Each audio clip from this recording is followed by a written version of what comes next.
Hi everyone, it's Jeremy here. Look, I'm wanting to take this opportunity right now to revisit some resources that I developed last year. My hope is that they'll become something that will be helpful for you to guide you through all that you're experiencing right now in the midst of COVID-19. Now, really at the guts of it are two things that are both kind of true at once, but we've got to kind of hold them in tension. And these are things that David Powlison's expressed really helpfully. We have good reasons to worry, but we also have better reasons not to worry. So let me unpack that. We have good reasons to worry in that we as human beings are very limited. Lots of the things that we treasure, that are dear to us, that cause us concern, are uncertain and unstable. We can't control them. It's very natural to respond when those things come under threat with the experience of worry, of anxiety. How's this situation going to bear on this particular person or area of my life that really matters to me?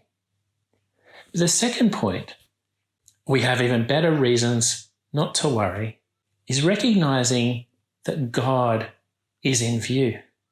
Our life is lived out before Him, and He actually promises us very good things as we're living in the midst of an unstable, uncertain world.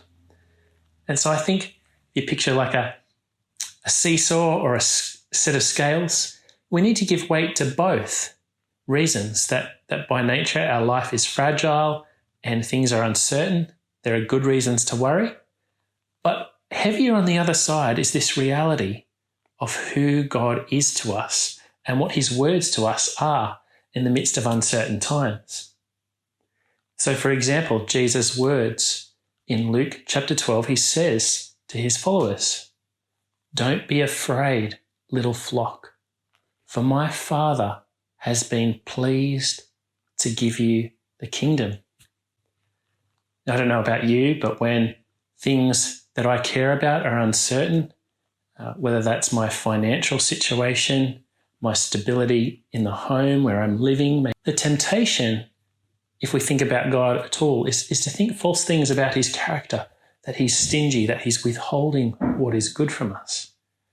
But Jesus clarifies this generosity of God that doesn't hold back Himself. He gives us Himself. He gives us His kingdom. He wants us to be part of His family. And that gives us great confidence to navigate the uncertainty in our lives. Looking at this material again is actually very timely for me. The impact of COVID-19 for me has been actually increased pressure where I work 3 days a week, and my anxiety levels have been quite high. Being worried it's like being in the midst of a fog. That's where I've been at lately. I can't see my way through, and there's this kind of vague haziness.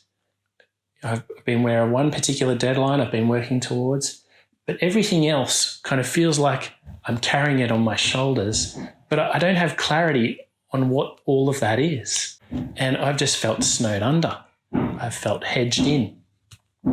But the first thing I think that's helpful to do in addressing our experience of worry is to sit down, to name our worries, to write them out one by one, because our worries are actually limited. They're not endless as they sometimes appear when we feel like we're in the fog.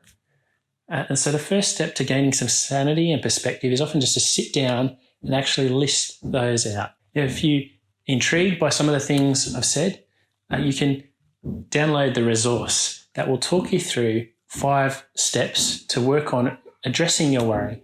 They're not quick fixes. Addressing worry is always a process to be worked through, and we have to come back to it again and again. But I trust that you will find them a helpful tool for whatever you're experiencing at this present moment.